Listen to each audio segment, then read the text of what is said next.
What's up, YouTube? I'm Everett. This is EvTV.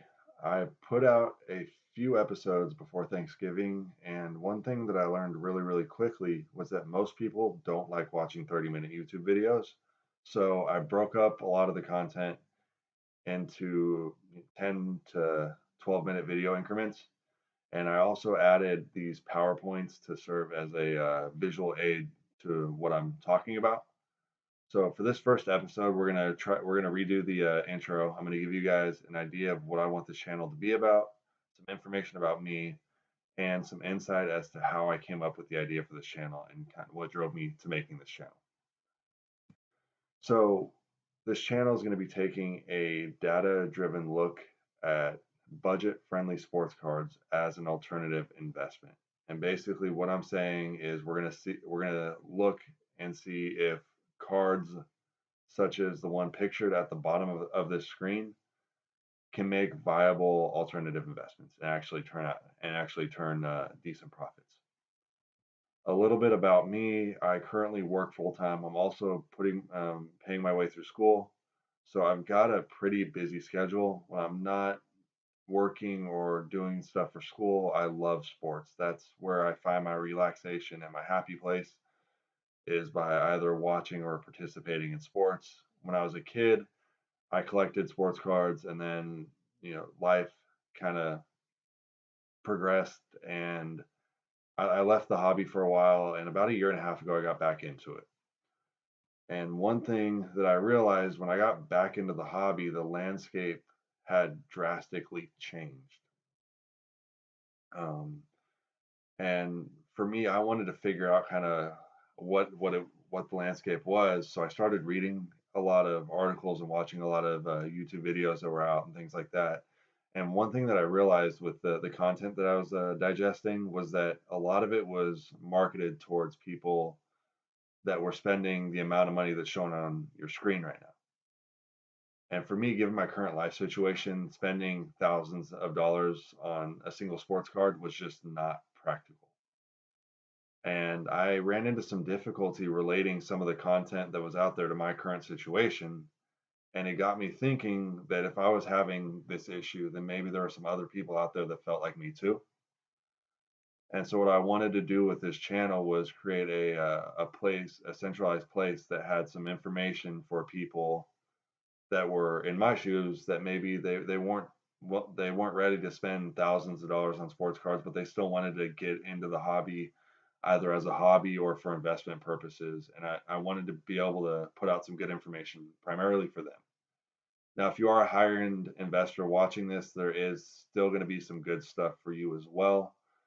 I think a big part of turning a profit on sports cards, excuse me, is catching on to things before the general public does.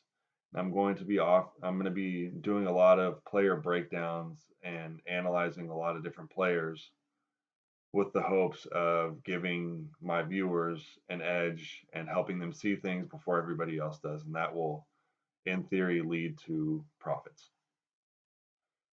So like I said, I'm going to be putting out a lot of great content. I encourage you guys to subscribe so that you do get a chance to see the content right when it comes out. And that is actually going to conclude the introduction portion of this video. Up next, I'm going to show you guys 4 cards that I've recently bought from my personal collection, and I'm going to explain a little bit as to why I bought them, and that'll give you guys kind of a sneak peek for what's going to be coming up in future episodes. So I'm going to just switch over. I'm doing this off of a webcam right now, so I want to make sure I can kind of see myself. That way I can make sure I'm giving you guys a good view of the cards. All right, so we've had, at the time of recording, this is a Tuesday night. It's right after the Eagles and Giants Monday Night Football game, and it's also right after the Atlanta Hawks and the Miami Heat played. And you'll understand why I mentioned those 2 games when I show you guys the cards I'm going to show you. So the first card I'm going to show you guys is a Prism Cracked Ice Darius Slayton rookie card.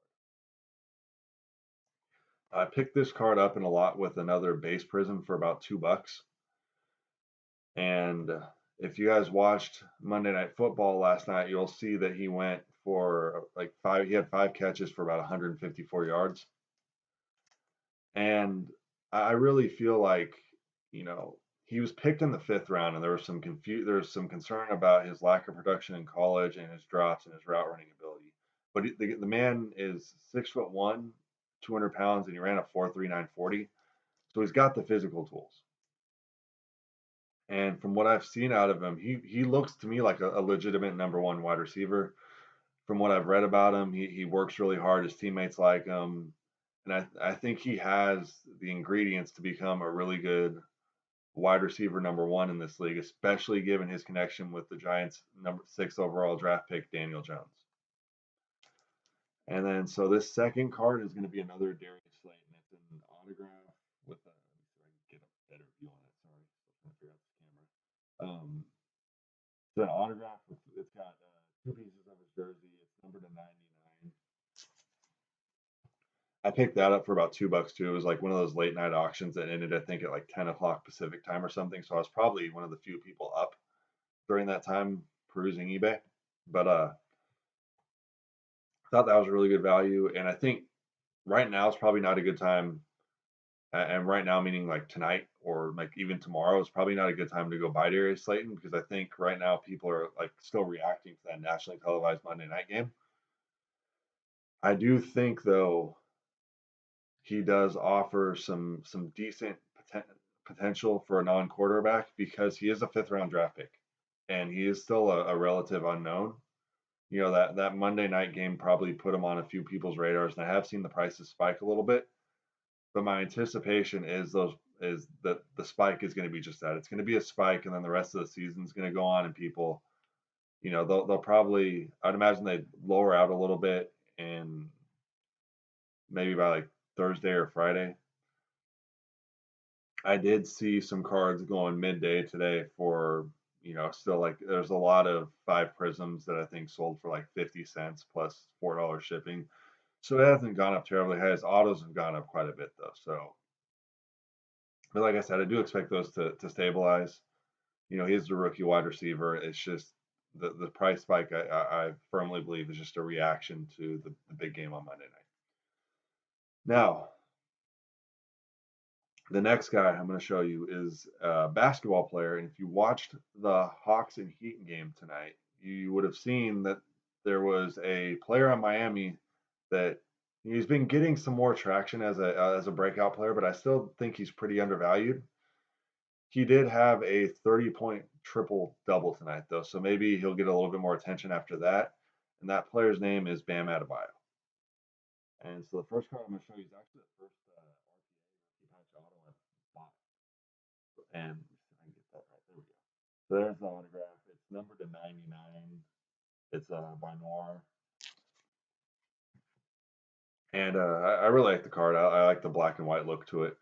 But I also really like the player. I've bought probably close to 100 Bam Adebayo rookie cards, primarily optics and prisms. I think those are really good sets. And I'm very, very high on Bam's potential. I think he's extremely undervalued right now because his first 2 years he didn't do a whole lot. But I think given his profile, and I'll break this guy down in a future episode, I think he's going to be a really, really good player for a lot of years. And I think that once the general public catches on to how good he is, and once he does what I expect him to do, I think his card prices are going to appreciate significantly. And so the last card I'm going to show you guys is another Bam. It's an autograph number 25. You guys can see the serial number on there. Yeah, this one's not on card, but I thought the card was really nice. I like the fact that he's in the Vice jersey. It's a really popular jersey with fans. So I picked that autograph up for like about $10, I want to say. Excuse me. And again, very, very high on Bam. So I am going to be doing player breakdowns on both Bam Adebayo and Darius Slayton and breaking down why I think they have bright futures and using numbers and other data to show or to validate my point. So that's going to be coming up in future episodes. The next episode we're going to do is we're going to look at whether or not sports cards actually make a viable alternative. I mean, we're going to look at some data that to show slash prove that sports cards make viable alternative investments. So thank you guys for watching. Look forward to having you back for the next episode. Like I said, go ahead and hit that subscribe button so you don't miss out on any of the new content. And thank you so much for watching.